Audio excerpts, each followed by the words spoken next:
नमस्कार दोस्तों, आप सभी का स्वागत है। आज की ये महाकवि कालिदास की कहानी, कैसे माँ सरस्वती ने चूर किया कालिदास का घमंड। तो चलिए शुरू करते हैं। महाकवि कालिदास के कंठ में साक्षात सरस्वती का वास था। शास्त्रार्थ में उन्हें कोई पराजित नहीं कर सकता था। अपार यश, प्रतिष्ठा और सम्मान पाकर एक बार कालिदास को अपनी विद्वत्ता का घमंड हो गया। उन्हें लगा कि उन्होंने विश्व का सारा ज्ञान प्राप्त कर लिया है और अब सीखने को कुछ बाकी नहीं बचा। उनसे बड़ा ज्ञानी संसार में कोई दूसरा नहीं। एक बार पड़ोसी राज्य से शास्त्रार्थ का निमंत्रण पाकर कालिदास विक्रमादित्य से अनुमति लेकर अपने घोड़े पर रवाना हुए। गर्मी का मौसम था। धूप काफी तेज और लगातार यात्रा से कालिदास को प्यास लगाई। थोड़ी तलाश करने पर उन्हें एक टूटी झोपड़ी दिखाई दी। पानी की आशा में वह उस ओर बढ़ चले। झोपड़ी के सामने एक कुआं भी था। कालिदास ने सोचा कि कोई झोपड़ी में हो तो उससे पानी देने का अनुरोध किया जाए। उसी समय झोपड़ी से एक छोटी बच्ची मटका लेकर निकली। बच्ची ने कुएं से पानी भरा और वहां से जाने लगी।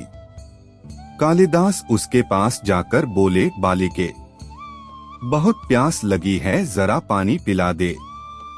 बच्ची ने पूछा, आप कौन हैं? मैं आपको जानती भी नहीं, पहले अपना परिचय दीजिए। कालिदास को लगा कि मुझे कौन नहीं जानता भला, मुझे परिचय देने की क्या आवश्यकता। फिर भी प्यास से बेहाल थे तो बोले, बालिके, अभी तुम छोटी हो, इसलिए मुझे नहीं जानती। घर में कोई बड़ा हो तो उसको भेजो, वह मुझे देखते ही पहचान लेगा। मेरा बहुत नाम और सम्मान है दूर दूर तक। मैं बहुत विद्वान व्यक्ति हूँ। कालिदास के बड़बोलेपन और घमंड भरे वचनों से अप्रभावित बालिका बोली, आप असत्य कह रहे हैं।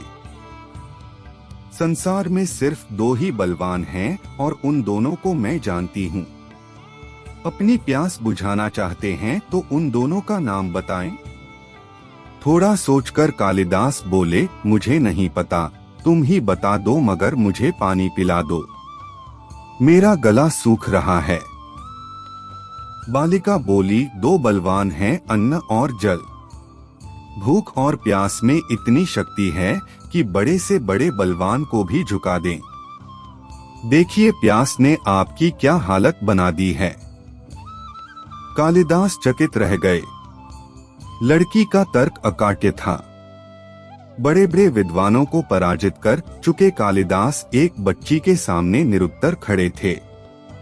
बालिका ने पुनः पूछा, सत्य बताएं, कौन हैं आप? वह चलने की तैयारी में थी। कालिदास थोड़ा नम्र होकर बोले, बालिके, मैं बटोही हूँ। मुस्कुराते हुए बच्ची बोली, आप अभी भी झूठ बोल रहे हैं। संसार में दो ही बटोही हैं। उन दोनों को मैं जानती हूँ, बताइए वे दोनों कौन हैं? तेज प्यास ने पहले ही कालिदास की बुद्धि क्षीण कर दी थी, पर लाचार होकर उन्होंने फिर से अनभिज्ञता व्यक्त कर दी। बच्ची बोली, आप स्वयं को बड़ा विद्वान बता रहे हैं और यह भी नहीं जानते। एक स्थान से दूसरे स्थान तक बिना थके जाने वाला बटोही कहलाता है। बटोही दो ही हैं, एक चंद्रमा और दूसरा सूर्य, जो बिना थके चलते रहते हैं। आप तो थक गए हैं, भूख प्यास से बेदम हैं। आप कैसे बटोही हो सकते हैं? इतना कहकर बालिका ने पानी से भरा मटका उठाया और झोपड़ी के भीतर चली गई। अब तो कालिदास और भी दुखी हो गए। इतने अपमानित वे जीवन में कभी नहीं हुए। प्यास से शरीर की शक्ति घट रही थी, दिमाग चकरा रहा था। उन्होंने आशा से झोपड़ी की तरफ देखा। तभी अंदर से एक वृद्ध स्त्री निकली।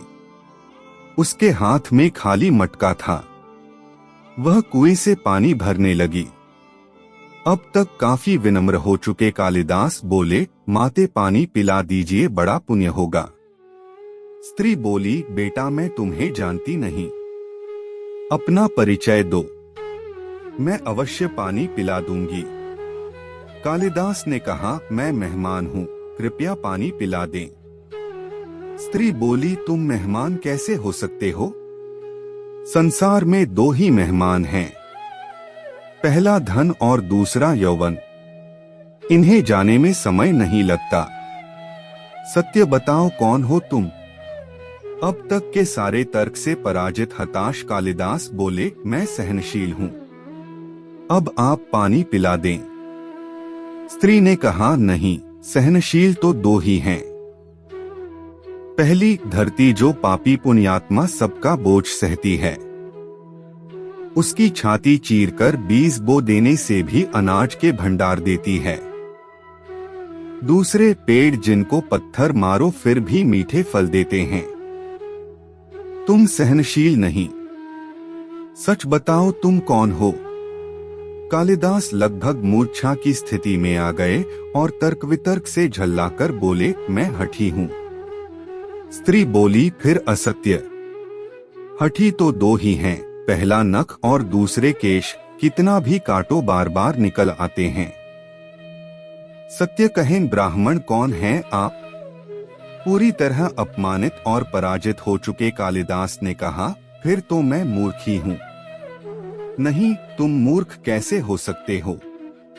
मूर्ख दो ही हैं, पहला राजा जो बिना योग्यता के भी सब पर शासन करता है, और दूसरा दरबारी पंडित जो राजा को प्रसन्न करने के लिए गलत बात पर भी तर्क करके उसको सही सिद्ध करने की चेष्टा करता है। कुछ बोल न सकने की स्थिति में कालिदास वृद्धा के पैर पर गिर पड़े और पानी की याचना में गिड़गिड़ाने लगे। वृद्धा ने कहा, उठो वत्स। आवाज सुनकर कालिदास ने ऊपर देखा तो साक्षात माता सरस्वती वहां खड़ी थी। कालिदास पुनः नतमस्तक हो गए। माता ने कहा, शिक्षा से ज्ञान आता है, न कि अहंकार। तूने शिक्षा के बल पर प्राप्त मान और प्रतिष्ठा को ही अपनी उपलब्धि मान लिया और अहंकार कर बैठे, इसलिए मुझे तुम्हारे चक्षु खोलने के लिए ये स्वांग करना पड़ा। कालिदास को अपनी गलती समझ में आ गई और भरपेट पानी पीकर वे आगे चल पड़े। सीख, हमें कभी भी अपने ज्ञान का अहंकार नहीं करना चाहिए और दूसरे के ज्ञान को भी कमतर नहीं आंकना चाहिए।